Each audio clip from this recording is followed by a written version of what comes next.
Next topic है linkage and it's estimation. Linkage और crossing over ये एक दूसरे के कॉन्ट्राडिक्टरी फेनोमेना हैं और जिनका कि सीधे सीधे संबंध मियोसिस से होता है और मियोसिस की ही ये एक्टिविटी है। मियोसिस के बाद ही हम ये डिसाइड कर पाएंगे कि जो टेंडेंसी है वो जीन्स की वो इंडिपेंडेंट सेग्रीगेशन की है या जीन्स की ये टेंडेंसी है कि वो एक साथ इनहेरिट हो जाते हैं। ये तो यूनिवर्सली एक्सेप्ट हो चुका था कि जीन्स जो है वो क्रोमोसोम्स में उपस्थित होते हैं। सेल डिवीजन के समय प्रत्येक क्रोमोसोम एक यूनिट की तरह बिहेव करता है, इसलिए एक्सपेक्ट किया जाता है कि एक ही क्रोमोसोम में उपस्थित सारे जीन जो है वो एक साथ एक पोल पर जाएंगे। आप देखते हैं कि कैसे मेटाफेज प्लेट में क्रोमोसोम्स अरेंज होते हैं और क्रोमोसोम जब एक पोल पे मूव करते हैं तो उस क्रोमोसोम में उपस्थित सारे के सारे जीन उसी पोल पे मूव करेंगे।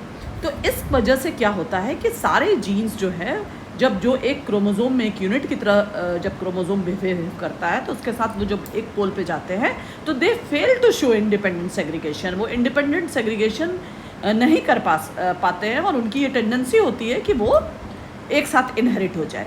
इस एक्सपेक्टेशन का एक्सप्रेशन सबसे पहले वॉल्टर सटन ने 1903 में दिया था और उसी समय दिया था जब उन्होंने क्रोमोसोम थ्योरी ऑफ इनहेरिटेंस दी थी।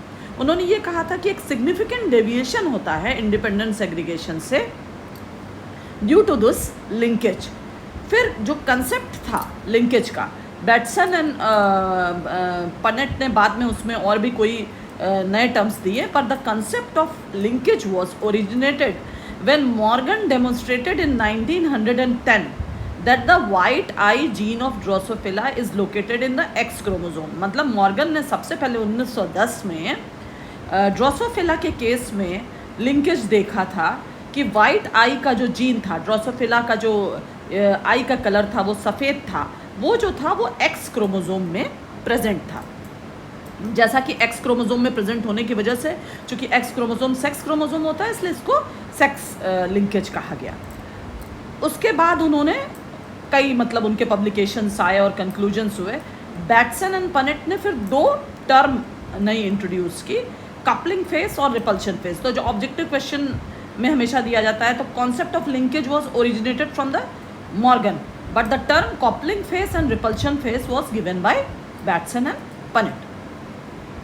तो लिंकेज होता क्या है? जीन्स जो कि एक ही क्रोमोसोम में उपस्थित होते हैं उनकी ये टेंडेंसी होती है कि वो एक साथ रहें। This tendency is known as linkage. और जो आपको बीट्स ऑन ए स्ट्रिंग मोतियों की माला वाला कंसेप्ट दिया गया है कि क्रोमोसोम में जो जीन है वो मोती के जैसे एक मोती की माला है उसमें छोटे छोटे मोती हैं, वो जो जीन्स हैं, तो जीन्स एक लीनियर फैशन में क्रोमोसोम में अरेंज होते हैं और जो 7 जीन प्रेजेंट होते हैं उनकी ये टेंडेंसी होती है कि वो एक साथ एक पोल पे क्रोमोसोम के साथ मूव कर जाए। जो लिंकेज की इंटेंसिटी होती है कि कोई चीज़ के बीच में, जैसे हमने कहा ए और बी के बीच में लिंकेज है और ए और बी के बीच में जो लिंकेज है तो इसका मतलब ये लिंकेज की टेंडेंसी कितनी क्लोज है ये किस पर निर्भर करेगा? ये निर्भर करेगा डिस्टेंस बिटवीन द जीन। जो जितना दूर होगा उसका उतना कम लिंकेज होगा और जो जितना पास होगा उसका उतना ज़्यादा लिंकेज होगा। इस तरह से लिंकेज की कंसेप्ट है। अब उसके बाद कुछ की टर्म्स हैं, जैसे इस स्लाइड में दिख रहा है लिंक जीन्स। हम किसको कहेंगे? जो जीन्स इंडिपेंडेंट असॉर्टमेंट नहीं शो कर पाते हैं और उनकी ये टेंडेंसी होती है कि वो एकदम क्लोजली प्लेस्ड हो, अगल बगल एकदम उपस्थित हो, वो एक साथ इनहेरिट हो जाते हैं, उन्हें हम लिंक जीन कहते हैं। जैसे कैपिटल ए कैपिटल बी अगर लिंक्ड है तो इसका मतलब गैमेट फॉर्मेशन के समय हमेशा कैपिटल ए कैपिटल बी एक साथ रहेगा क्योंकि एक क्रोमोसोम पे उपस्थित है। नॉन लिंक जीन किसको कहते हैं? जो एक दूसरे से दूर उपस्थित हैं। ये इंडिपेंडेंट असॉर्टमेंट शो करते हैं। जैसे कैपिटल ए कभी स्मॉल बी के साथ बना लेगा, क्यों? क्योंकि कैपिटल ए और कैपिटल बी क्रॉसिंग ओवर के समय एक दूसरे से अलग हो जाएगा। तो कैपिटल ए के साथ कभी स्मॉल बी आ जाएगा और स्मॉल ए के साथ कभी कैपिटल बी आ जाएगा। तो ऐसे जीन्स जो कि इंडिपेंडेंट असॉर्टमेंट शो करते हैं उन्हें हम नॉन लिंक जीन कहते हैं। फिर थर्ड टर्म क्या है? लिंकेज ग्रुप है। एक होमोलोगस जो क्रोमोसोम के जोड़े होते हैं उसमें जितने भी जीन उपस्थित होते हैं वो कॉन्स्टिट्यूट करते हैं एक लिंकेज ग्रुप को। तो यानी कि किसी भी इंडिविजुअल में कितना लिंकेज ग्रुप होगा, जितना कि उसका हैप्लॉइड नंबर ऑफ क्रोमोसोम होगा। जैसे 2n बराबर 22 है तो हैप्लॉइड नंबर 11 हो गया, यानी उसमें 11 लिंकेज ग्रुप हो गए, क्योंकि 11 क्रोमोसोम होंगे और प्रत्येक एक क्रोमोसोम में जो जीन्स हैं वो लीनियरली अरेंज हैं, तो वो एक लिंकेज ग्रुप बनाएंगे। लिंकेज वैल्यू किसको कहते हैं? ये वही जो हमने अभी आपको बताया कि degree of intensity, how much they are linked, क्या इनका लिंकेज ब्रेक कर सकता है क्रॉसिंग ओवर से या नहीं कर सकता है। अगर ब्रेक कर सकता है तो उसके लिए क्या सिचुएशन है, ये लिंकेज वैल्यू होती है। उसी तरह लिंकेज मैप होता है। मैप जैसे कि मैंने आपको कई बार बताया कि जैसे एक इंडिया का कंसेप्ट है कि हमने देख लिया कि नॉर्थ ईस्ट में 7 स्टेट्स हैं, और फिर उसके बाद आप चले आइए साउथ में तो साउथ इंडिया है। उसी तरह जीन का एक मैप बनता है which is called linkage map, and उसका जो डिस्टेंस होता है वो जीन के हिसाब से मॉर्गन, सेंटी मॉर्गन ऐसे, क्योंकि मॉर्गन ने लिंकेज के कंसेप्ट को डिस्कवर किया था, इसलिए इसकी यूनिट जो है सेंटी मॉर्गन्स में है जब हमको लिंकेज देखना है। अब जैसे इस फिगर को आप देखते हैं तो लिंक्ड जीन और अनलिंक्ड की जीन की दो कंसेप्ट है। लिंक्ड जीन तो हम उसको कहेंगे सिंपली एक क्रोमोसोम में, जैसे इसमें जीन 1 और जीन 2, ये दो आपको दिख रहे होंगे, दोनों उपस्थित हैं। और पहले वाले फिगर में जीन 1 और जीन 2 ये दोनों लिंक्ड हैं। अनलिंक्ड किसको कहेंगे? दो स्थिति हो सकती है, या तो ये दोनों क्रोमोसोम अलग अलग क्रोमोसोम में उपस्थित हों तब भी ये अनलिंक्ड है, या एक ही क्रोमोसोम में, ये थर्ड वाले फिगर में देखिए कि लॉन्ग आर्म में क्रोमोसोम के जीन 1 और जीन 2 उपस्थित है। इस फिगर को आप देखेंगे तो ये भी अनलिंक्ड है, because there is a considerable distance between the two gene. तो ये लिंक्ड जीन और अनलिंक्ड का जीन का कंसेप्ट है। अब उसके बाद लिंकेज को क्लासीफाई भी किया गया है depending upon the different parameters of inheritance. Crossing over के हिसाब से लिंकेज को दो भाग में क्लासीफाई करते हैं, कंप्लीट लिंकेज और इनकम्प्लीट लिंकेज। कंप्लीट लिंकेज हम किसको कहेंगे? जब दो एडजेसेंट जीन्स, मतलब अगल बगल उपस्थित जीन्स एक दूसरे से सेपरेट नहीं होते हैं और उनकी टेंडेंसी होती है कि ये जनरेशन्स ओवर जनरेशन्स में एक साथ इनहेरिट होते चले जाएं, then it is known as complete linkage. Incomplete किसको कहते हैं? वेल टेस्टेड कैरेक्टर होते हैं, वो एक साथ नहीं आते हैं और वो नया कॉम्बिनेशन, नॉन पेरेंटल कॉम्बिनेशन देते हैं। जैसे कि आपने डाई हाइब्रिड देखा होगा, राउंड येलो रिंकल्ड ग्रीन जो है वो हमेशा राउंड येलो के साथ नहीं रहता, रिंकल्ड ग्रीन के साथ रहता है। कभी रिंकल्ड ग्रीन हमेशा एक साथ नहीं रहता, कभी राउंड ग्रीन के साथ हो जाता है, कभी रिंकल्ड येलो के साथ। यानी पेरेंटल कॉम्बिनेशन और नॉन पेरेंटल कॉम्बिनेशन दोनों उपस्थित होते हैं। तो यानी डाई हाइब्रिड जो है वो आप जानते हैं कि 4 तरह के गैमेट्स प्रोड्यूस करता है, 2 पेरेंटल टाइप के और 2 नॉन पेरेंटल टाइप के। इनकम्प्लीट लिंकेज तब होता है जब हम नए कॉम्बिनेशन यानी नॉन पेरेंटल टाइप के कॉम्बिनेशन देखें, तो इसका मतलब there is exchange of chromosome segment, और आप अच्छे से जानते हैं कि एक्सचेंज ऑफ क्रोमोसोम सेगमेंट को हम क्रॉसिंग ओवर कहते हैं। तो इनकम्प्लीट लिंकेज सारे ऑर्गेनिज्म में कॉमन है, इसीलिए आपको राउंड येलो रिंकल्ड ग्रीन के साथ साथ राउंड ग्रीन और रिंकल्ड का आपका येलो के साथ कॉम्बिनेशन मिलता है, क्योंकि नॉन पेरेंटल कॉम्बिनेशन आ जाते हैं क्रॉसिंग ओवर की वजह से। क्रॉसिंग ओवर का मैकेनिज्म हमने आपको लास्ट लेक्चर में बताया था। अब उसके बाद दूसरा है कि based on the jeans involve, dominant gene involve है कि रेसेसिव जीन इन्वॉल्व है। जो 2 जीन लिंक हैं, अगर वो डोमिनेंट है तो अलग तरह का लिंकेज होगा, और अगर वो रेसेसिव है तो अलग तरह का लिंकेज होगा। इस हिसाब से हम लिंकेज को 2 भाग में डिवाइड करते हैं, कपलिंग और सिस फेस, रिपल्शन और ट्रांस फेस। कपलिंग फेस हम इसको कहते हैं या तो दोनों डोमिनेंट जीन लिंक हो या तो दोनों रेसेसिव एलील्स लिंक हो, तो इसे हम कपलिंग फेस कहते हैं। या तो दोनों डोमिनेंट जीन लिंक हो या दोनों रेसेसिव जीन लिंक हो, यानी capital A capital B link हो या small a small b link हो, तो हम उसे कपलिंग फेस कहते हैं। रिपल्शन फेस या ट्रांस फेस हम किसको कहते हैं? जबकि डोमिनेंट एलील एक का डोमिनेंट और दूसरे का रेसेसिव के साथ लिंक हो। ये इस फिगर को देख के आपको और क्लियर होगा। ये बैटसन एंड पनट ने कंसेप्ट दी थी कपलिंग और रिपल्शन फेस की। कपलिंग हम किसको कहेंगे? देखिए, या तो कैपिटल A, पहला वाला फिगर देखिए रेड कलर के क्रोमोसोम में कैपिटल A और कैपिटल B एक साथ है, 2 डोमिनेंट जीन्स टुगेदर, और दूसरे क्रोमोसोम में आपको जो लाइट पर्पल कलर का है पिंकिश, वो स्मॉल a स्मॉल b एक साथ है। तो याद नहीं, या तो दोनों डोमिनेंट जीन एक साथ है यानी, या दोनों रेसेसिव जीन एक साथ है। रिपल्शन हेट्रोजाइगोट हम किसको कहेंगे? एक डोमिनेंट एक रिसेसिव, एक रिसेसिव एक डोमिनेंट। तो इस तरह से कपलिंग और रिपल्शन फेज की डेफिनेशन बताई गई।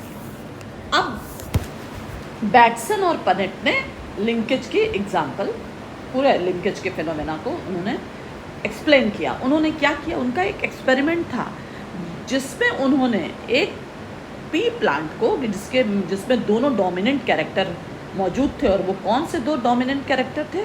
Blue flower with long pollen, और रेसेसिव जो पी प्लांट था जिसके सारे कैरेक्टर्स रेसेसिव थे, रेड फ्लावर और राउंड पॉलन। इससे उन्होंने बैटसन एंड पनेट ने इनकम्प्लीट लिंकेज देखा। दूसरा इनकम्प्लीट लिंकेज जो है वो हचिंसन ने डिस्क्राइब किया मेज में। वो क्या एक्सपेरिमेंट था? ये क्रॉस जो है ज़्यादा पॉपुलर हुआ और लिंकेज के स्टडी में इसका ज़्यादा उपयोग किया जाता है।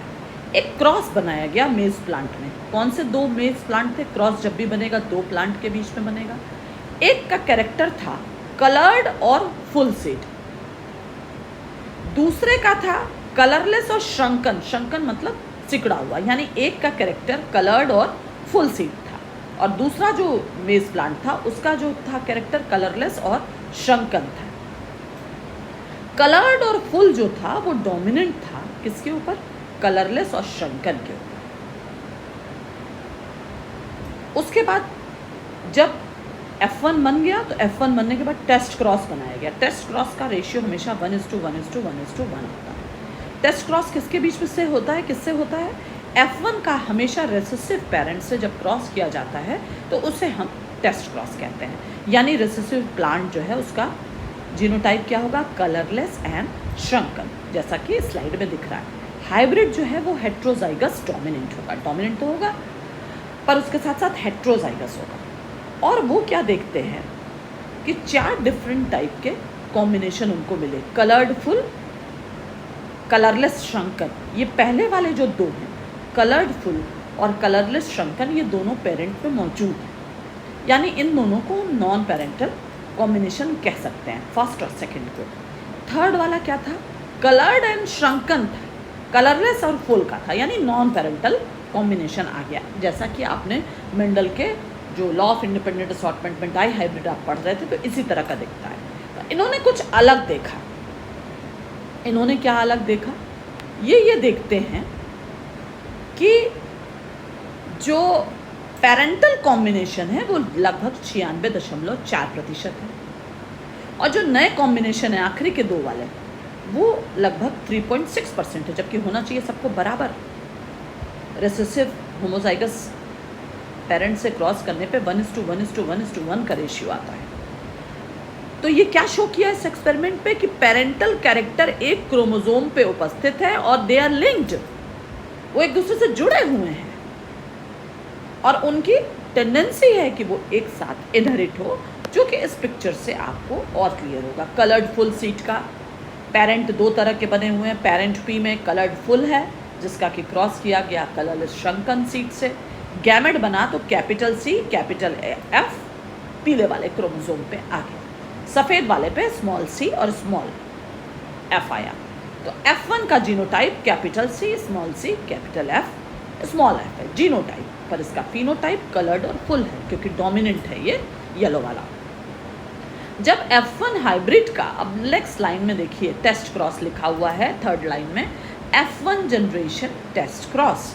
तो F1 हाइब्रिड का जब हमने कलरलेस श्रंकन से किया तो बिल्कुल वैसे ही जैसे आप बनाते हैं राउंड और येलो का, उसी तरह से कलर्ड फुल कलरलेस श्रंकन। आप एक्सट्रीम दोनों कॉर्नर को देखिए, एक्सट्रीम दोनों कॉर्नर में ये आया कलर्ड फुल और इधर वाला आया कलरलेस श्रंकन। ये दोनों नॉन पेरेंटल कॉम्बिनेशन है। बीच का जो है वो ये दोनों पेरेंटल कॉम्बिनेशन है और बीच के दो कलर्ड श्रंकन और कलरलेस फुल ये नॉन पेरेंटल कॉम्बिनेशन है। तो इन्होंने एकदम इसको क्लियरली डेमोन्स्ट्रेट कर लिया कि ये 96.4% जब कलर्ड फुल और कलरलेस श्रंकन की फ्रीक्वेंसी है, इसका मतलब ये टेंडेंसी है जीन की कि वो इनहेरिट एक साथ करेगा, इसीलिए कैपिटल C कैपिटल F के साथ आ गया। नहीं तो अगर क्रॉसिंग ओवर होता तो कैपिटल सी कभी स्मॉल एफ के साथ आता और कभी स्मॉल सी कैपिटल एफ के साथ आता, जैसा कि नहीं हुआ। तो इस वजह से ये उन्होंने लिंकेज के जो फिनोमेना को इस एक्सपेरिमेंट से डेमोन्स्ट्रेट किया गया। दूसरा जो एक्सपेरिमेंट था वो मॉर्गन का था। उन्होंने उसमें क्या किया, एक डोमिनेंट ड्रोसोफिला जिसका कि ग्रे कलर का बॉडी था और लॉन्ग विंग था, उसको क्रॉस किया रेसेसिव ड्रोसोफिला से जिसका कि ब्लैक बॉडी था और वेस्टिजियल विंग था। हाइब्रिड तो ऑब्वियसली हेट्रोजाइगस होगा और ड्रोसोफिला के डोमिनेंट फिनोटाइप की तरफ, यानी कि तो थर्ड लाइन में लिखा है ग्रे बॉडी और लॉन्ग विंग। फिर उसके बाद हाइब्रिड का फिर उसी तरह रेसेसिव होमोजाइगस से टेस्ट क्रॉस किया गया। तो उन्होंने एक्सपेक्ट किया 1:1:1:1 का रेशियो होगा क्योंकि इंडिपेंडेंट असॉर्टमेंट होता है। पर ऑफस्प्रिंग जो है वो 1:1:1 के रेशियो में ना बन के they were much phenotypically similar to their original parent. मतलब इसमें नॉन पेरेंटल कॉम्बिनेशन इसमें भी गायब हो गया, रिकॉम्बिनेंट फॉर्म। यानी कि रिकॉम्बिनेंट फॉर्म किससे बनेगा, पेरेंटल था ग्रे का लॉन्ग से और दूसरा पेरेंट था ब्लैक का वेस्टिजियल से।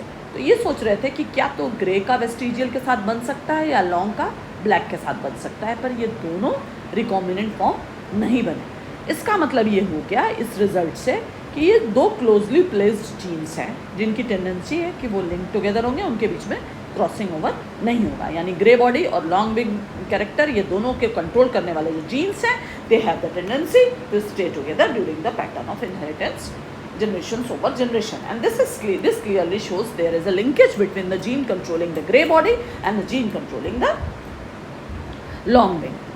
तो इस तरह से इस फिगर को भी आप देखेंगे तो आप वही चीज़ है जैसे अभी आपने आपको कलरलेसफुल और शंकन के बारे में बताया था, उसी तरह ग्रे विंग्ड और ग्रे और लॉन्ग को ब्लैक और वेस्टिजियल से क्रॉस किया, हेट्रोजाइगस बना, F1 बना, तो हमको पेरेंटल कॉम्बिनेशन ज़्यादा मिला। लिंकेज में बहुत ज़्यादा आपको जानना नहीं है। पहली तो चीज़ ये है कि लिंकेज और क्रॉसिंग ओवर के बीच में आपको क्लियरली डिफरेंस पता होना चाहिए। दूसरा, लिंकेज के फिनोमेना को और एक्सपेरिमेंट को, जैसे मॉर्गन का एक्सपेरिमेंट है वो जानना चाहिए आपको, हचिनसन का जो एक्सपेरिमेंट था मेज पे वो आपको जानना चाहिए। फिर what is coupling phase and repulsion phase. When two dominant genes link together then it is known as coupling phase linkage, and when one dominant one recessive तो ये रिपल्शन फेस है। उसके बाद एक और लिंकेज का एनालिसिस होता है कि हम कैसे लिंकेज को डेमोन्स्ट्रेट करेंगे। टेट्राड एनालिसिस होता है जो कि न्यूरोस्पोरा क्रासा जो है एक फंगस है जिसमें एस्कोस्पोर्स प्रोड्यूस होते हैं और उन एस्कोस्पोर्स का जो फिनोटाइप होता है वो अलग अलग होता है। उस फिनोटाइप के एनालिसिस से भी एकदम ये पता चल जाता है कि whether the genes are linked और नॉट लिंक्ड। डिटेक्शन कैसे हुआ है, कुछ फंगस ऐसे होते हैं जो कि टेट्राड यानी एस्कोस्पोर्स प्रोड्यूस करते हैं। अब उनकी जो रिलेटिव फ्रीक्वेंसी होती है पेरेंटल, नॉन पेरेंटल और टेट्रा टाइप की, वो इंडिपेंडेंट सेग्रीगेशन की वजह से होती है या लिंकेज की वजह से होती है, ये पता चलता है एक्सपेरिमेंट में फिनोटाइप का जो एस्कोस्पोर्स है उसका कलर देख के। अगर दोनों जीन लिंक होते हैं तो parental ditype tetra most frequent है। भाई ऑब्वियसली दोनों जीन लिंक्स हैं तो जीन की टेंडेंसी होगी कि वो एक साथ रहेंगे। और non parental ditype least frequency में होते हैं। और टेट्रा टाइप टेट्राड्स जो हैं उनकी इंटरमीडिएट फ्रीक्वेंसी। और अगर इंडिपेंडेंट सेग्रीगेशन होता है जैसा कि आपने मेंडल के सेकेंड लॉ में देखा है तो इक्वल फ्रीक्वेंसी होती है पेरेंटल, नॉन पेरेंटल, और बहुत लो फ्रीक्वेंसी होती है टेट्रा टाइप टेट्राड्स की।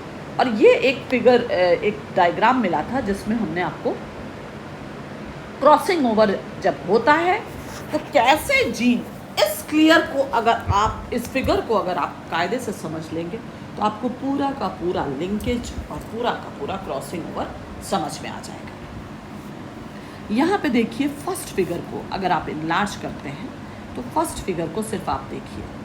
फर्स्ट फिगर में एकदम एक्सट्रीम लेफ्ट में देखिए क्रोमोसोम के एक जोड़ा क्रोमोसोम दिखाया गया है, होमोलोगस क्रोमोसोम। एक जोड़े पे कैपिटल ए कैपिटल बी उपस्थित है, दूसरे पे स्मॉल ए स्मॉल बी उपस्थित है। और अंदर की तरफ का जो क्रोमेटिड है उसके बीच में क्रॉस शेप का स्ट्रक्चर यानी कि काइस्मा बना है। ये फर्स्ट फिगर जिसको मैं एनलार्ज कर रही हूँ उसको आप ध्यान से देखिए। एक जोड़ा क्रोमोसोम है, होमोलोगस क्रोमोसोम, जिसमें एक पे कैपिटल ए कैपिटल बी उपस्थित है, तो उसके बगल वाला जो क्रोमेटिड है सिस्टर क्रोमेटिड, ऑब्वियसली उसमें भी कैपिटल ए कैपिटल बी उपस्थित होगा। और नीचे वाला जो जोड़ा है होमोलोगस क्रोमोसोम का दूसरा होमोलोग, उसमें स्मॉल ए स्मॉल बी उपस्थित है, तो ऑब्वियसली उसके बगल वाला जो क्रोमैटिड है उस पर भी स्मॉल ए स्मॉल बी उपस्थित होगा। अब इनके बीच में क्रॉस शेप स्ट्रक्चर जो कि काइस्मा क्रॉसिंग ओवर हो रहा है, तो इसका क्या रिजल्ट आ रहा है? सिंगल क्रॉसिंग ओवर हो रहा है अंदर के क्रोमैटिड में। तो आप देखेंगे पहला वाला बस जैसे क्रॉसिंग ओवर हो रहा है बस उसके रिजल्ट को आप लिख दीजिए। पहला वाला में तो क्रॉसिंग ओवर हुआ नहीं, तो कैपिटल ए कैपिटल बी के साथ आ गया। दूसरे वाले में क्रॉसिंग ओवर हुआ है तो कैपिटल ए स्मॉल बी के साथ आ गया। उसी तरह जो थर्ड क्रोमैटिड दिख रहा है इस टेट्राड का, उसमें स्मॉल ए कैपिटल बी के साथ चला गया। और लास्ट वाला जो फोर्थ क्रोमैटिड है इस टेट्राड का, उसमें स्मॉल ए स्मॉल बी रह गया। ये सिंगल क्रॉसिंग ओवर का रिजल्ट है। तो टेट्रा टाइप जो एस्कोस्पोर्स आता है, इसका फिनोटाइप यहाँ पे सबका देखिए, small a with small b, capital A with capital B. ये जैसे आप इंडिपेंडेंट सेग्रीगेशन देखते हैं उसी तरह स्मॉल ए स्मॉल बी और कैपिटल ए कैपिटल बी एक साथ हो गया, फिर स्मॉल ए कैपिटल बी के साथ हो गया और कैपिटल ए स्मॉल बी के साथ हो गया। ये कब हुआ? जो कि सारे ऑर्गेनिज्म में कॉमन है जब सिंगल क्रॉसिंग ओवर होता है। तो अब सेकेंड वाला आप देखिए, 4 स्ट्रैंड डबल क्रॉसिंग ओवर, यानी क्रॉसिंग ओवर में जब चारों स्ट्रैंड, हमने आपको क्रॉसिंग ओवर बताया था कि जब एक क्रॉसिंग एक स्ट्रैंड में हो रहा है तो सिंगल कहेंगे, जब दोनों स्ट्रैंड में है तो चूंकि 4 स्ट्रैंड हो गए तो 4 स्ट्रैंड डबल क्रॉसिंग ओवर हो रहा है। उसी फिगर को आप फिर से देखिए, कैपिटल ए जो सेकंड वाला है कैपिटल ए कैपिटल बी और स्मॉल ए स्मॉल बी, ये दोनों अलग अलग होमोलोग पे उपस्थित हैं।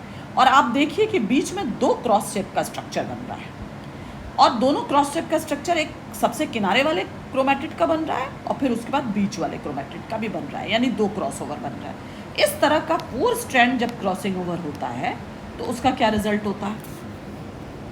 कैपिटल ए स्मॉल बी के साथ आएगा और दूसरा वाला क्रोमोसोम में भी कैपिटल ए स्मॉल बी के साथ आ जाएगा और capital A small a capital B के साथ आएगा और capital A small a capital B के साथ आ जाएगा, यानी डबल क्रॉस ओवर का इस तरह से रिजल्ट होगा। आप घुमा के देखेंगे तो यहाँ से कैपिटल ए चला और स्मॉल बी से जुड़ गया और यहाँ से स्मॉल ए चढ़ा कैपिटल बी से जुड़ गया, तो देखिए ये आ गया।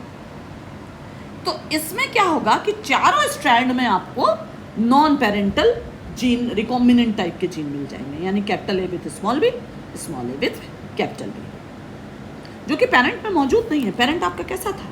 पेरेंट ये देखिए इनलार्ज किया है, capital A with capital B और small A with small B. तो सिंगल क्रॉस ओवर बनेगा तब तो आपको सिर्फ एक तरह का मिलेगा कि चारों रिकॉम्बिनेंट टाइप के small a small b capital A capital B parental बन गए और बीच के 2 जो है वो नॉन पेरेंटल मिल गए, जैसा कि हमेशा मेंडल के सेकंड लॉ में आपने देखा है। टेट्रा टाइप इसको हम बोलते हैं, 2 पेरेंटल कॉम्बिनेशन और 2 नॉन पेरेंटल कॉम्बिनेशन। पर जहाँ चारों स्ट्रैंड इन्वॉल्व हो गए, इस फिगर को देखिए, चारों स्ट्रैंड इन्वॉल्व हो गए।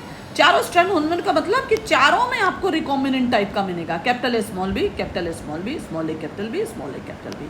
तो ये जो यहाँ पर बनेगा नॉन पेरेंटल टाइप बन जाएंगे, मैंने 2 ही तरह के आपको मिलेंगे। यहाँ पे एस्कोस्पोर आपको 4 तरह के मिलेंगे, 2 तो पेरेंटल कॉम्बिनेशन मिल जाएंगे, अब सबका अलग कलर होगा। अब आप सोच लीजिए कि कैसे न्यूरोस्पोरा का जो फंगस है उसके एस्कोस्पोर से क्रॉसिंग ओवर का और लिंकेज का फिनोमेना डिस्क्राइब किया गया, क्योंकि इसके एस्कोस्पोर का कलर बदल गया। जहाँ पे कैपिटल ए बी हो जाएगा तो वहाँ अलग कलर होगा, जहाँ स्मॉल ए बी हो जाएगा वहाँ अलग कलर होगा, और ये दोनों कलर दोनों पेरेंट में उपस्थित है। और बीच का जो रिकॉम्बिनेंट टाइप का कलर होगा ये नॉन पेरेंटल है, तो टेट्रा टाइप। तो तुरंत पता लगा गया कि अरे टेट्रा टाइप तो तभी बनेगा, इसका मतलब सिंगल क्रॉसिंग ओवर हो रहा है। क्योंकि क्रॉसिंग ओवर कब होता है ये कोई नहीं जानता, तो माइक्रोस्कोप पे देख नहीं पाएंगे। पर इसके स्टडीज से, टेट्रा टाइप के स्टडीज से, कि when 2 parental combinations are present and 2 non parental combination are present, then there must be a single crossover which is formed between the single chromatid. पर जब डाई टाइप मिला, नहीं 2 तरह का, और दोनों क्या है? नॉन पेरेंटल है, small a with capital B capital A with small B. तो तुरंत कंक्लूजन निकल गया कि ओ ये स्मॉल इस तरह इसलिए मिल रहा है क्योंकि 4 स्ट्रैंड क्रॉसिंग ओवर हो रहा है, चारों स्ट्रैंड में क्रॉसिंग ओवर हो रहा है, जिसकी वजह से हमको parental non parental ditype का मिल रहा है। एस्कोस्पोर के स्टडी से पता लगा रहे हैं कि क्रॉसिंग ओवर कैसा हो रहा है। अब देखिए 4 स्ट्रैंड तो आपने देख लिया, अब 2 स्ट्रैंड का डबल क्रॉसिंग ओवर, मतलब अंदर के ये थर्ड फिगर को देखिए, स्ट्रैंड 2 ही इन्वॉल्व है, पर क्रॉसिंग ओवर जीन से इतने दूर दूर है कि उसके बीच में 2 काइस्मा बन जा रहा है, 2 क्रॉस शेप स्ट्रक्चर बन जा रहा है। कैपिटल ए और बी के बीच का डिस्टेंस जितना अधिक होता है उतना ही उसमें क्रॉसिंग ओवर की संभावना होती है। ये आपको अभी बताया गया है कि it is inversely linkage of the gene is, और उनके बीच में जो क्रॉस ओवर है वो बनने की संभावना उतनी ही होती है जितना जीन का डिस्टेंस अधिक होता है। तो कैपिटल ए कैपिटल बी के बीच में देखिए है 2 ही स्ट्रैंड इन्वॉल्व, पर 2 क्रॉस ओवर बन जा रहा है। इसका क्या रिजल्ट हो रहा है? इसका रिजल्ट तो घूम के फिर वही वापस चला गया ना। कैपिटल ए इधर आया और मुड़ के फिर वापस चला गया, कैपिटल ए आया और मुड़ के फिर कैपिटल बी के पास चला गया, स्मॉल ए आया और फिर मुड़ के स्मॉल बी के पास चला गया। तो आप क्या देख रहे हैं? सब पेरेंटल बन गया, capital A capital B capital A capital B small a small b small b, यानी किसी तरह का नॉन पेरेंटल कॉम्बिनेशन नहीं बना। तो तुरंत ये कंक्लूड किया गया पेरेंटल डाइटाइप बन गया, पेरेंटल डाइटाइप जो है वो बन गया है। इसका मतलब क्या हुआ? पेरेंटल डाइटाइप बन रहा है, यानी 2 स्ट्रैंड डबल क्रॉसिंग ओवर हो रहा है। क्रॉसिंग ओवर तो हो रहा है पर 2 बार हो रहा है, 2 क्रॉस ओवर बन रहे हैं, ये उसका रिजल्ट है। थर्ड वाला अब देखिए 3 स्ट्रैंड डबल क्रॉसिंग ओवर, यानी एक स्ट्रैंड में डबल क्रॉस हो रहा है, मतलब अंदर के जो ये वाला फिगर देखिए क्रोमोसोम के जोड़ा है, एक पे कैपिटल ए कैपिटल बी उपस्थित है, एक पे स्मॉल ए स्मॉल बी उपस्थित है। अब इसमें अंदर वाले में तो 2 क्रॉस हो रहा है, अब बाहर वाले में सिर्फ 1 हो रहा है। उसका क्या रिजल्ट आएगा? आप जब उंगली से फिराएंगे तब आपको समझ में आएगा। कैपिटल ए इधर से चला और स्मॉल बी के साथ आ गया, देखिए कैपिटल ए स्मॉल बी के साथ आ गया। उसके बाद ये वाला क्रोमोसोम चलेगा, ये वाला क्रोमोसोम चलेगा तो 2 बार चलेगा, पहले इधर मुड़ेगा फिर उधर चला जाएगा, यानी कैपिटल ए आया इस तरफ दूसरे वाले क्रोमैटिड की तरफ, जो दूसरे होमोलोग का क्रोमैटिड है, फिर वापस अपने ही पास चला गया। तो देखिए क्या बना, कैपिटल ए कैपिटल बी के साथ आ गया। इस सेकंड वाला देखिए, क्योंकि घूम के चला गया है, आया तो है क्रॉसिंग ओवर करने। आप इस फिगर को देखिए, यहाँ से यहाँ तक चला तो है, फिर वापस चला गया है कैपिटल बी के साथ, इसलिए आपको क्या मिला? कैपिटल ए कैपिटल बी मिल गया। तीसरा वाले में क्या होगा? ये तीसरा वाला यहाँ से चल रहा है पर यहाँ जा रहा है। थर्ड वाला, थर्ड क्रोमैटिड देखिए, फर्स्ट आप क्रोमैटिड के नंबर से समझिए कि फर्स्ट क्रोमैटिड चला तो फर्स्ट क्रोमैटिड कैपिटल ए चला और पहुँच गया स्मॉल बी के पास, इसलिए इसका result capital A with small b हो गया। सेकेंड क्रोमैटिड चला तो नीचे फिर वापस ऊपर पहुँच गया, इसलिए इसका result capital A capital B हो गया। थर्ड वाला क्रोमैटिड क्या करेगा? ये नीचे से चला और ऊपर पहुंच गया, यानी स्मॉल ए कैपिटल बी होगा, तो देखिए स्मॉल ए कैपिटल बी हो गया। चौथा वाला क्या कह रहा है? चौथा वाला जो है वो कुछ नहीं किया है, तो स्मॉल ए स्मॉल बी हो गया। तो इसमें क्या हुआ? टेट्रा टाइप, 4 तरह के कॉम्बिनेशन। टेट्रा मतलब 4 तरह के, small a small b capital A capital B small a capital B और कैपिटल ए स्मॉल बी। अब इस टेट्रा टाइप में और ये फर्स्ट वाले टेट्रा टाइप का फर्क बताइए क्या है? जहां की सिंगल क्रॉसिंग ओवर हो रहा है टेट्रा टाइप, और यहां 3 स्ट्रैंड डबल क्रॉसिंग ओवर, दोनों का एक ही तरह का टेट्रा टाइप बन रहा है, पर जो उपस्थिति है, जो एस्कोस्पोर की उपस्थिति है, वो देखिए पहले में दोनों आपको मिल रहा है small a small b small a capital B, capital A capital B capital A small B.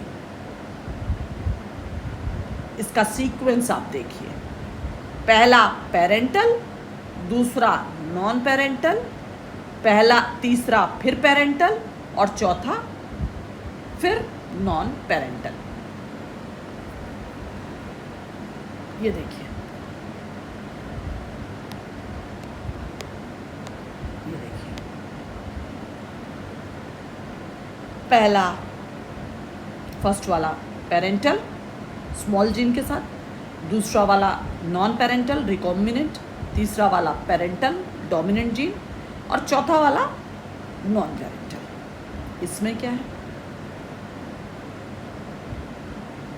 First parental, second non parental, third non parental और फोर्थ यानी एक्सट्रीम लेफ्ट पे और राइट पे पेरेंटल कॉम्बिनेशन मौजूद है और बीच में 2 रिकॉम्बिनेंट है। तो कलर से पता चल गया, किनारे किनारे दोनों पेरेंट का कलर और बीच में रिकॉम्बिनेंट कलर।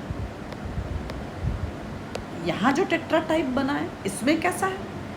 इसमें हर अल्टरनेट पे पेरेंटल है, स्मॉल ए स्मॉल बी, उसके बाद अल्टरनेट हुआ, कोई दूसरा आया, फिर कैपिटल। ये तो ये दोनों हैं टेट्राटाइप, पर इनका जो सीक्वेंस है this is known as tetrad analysis.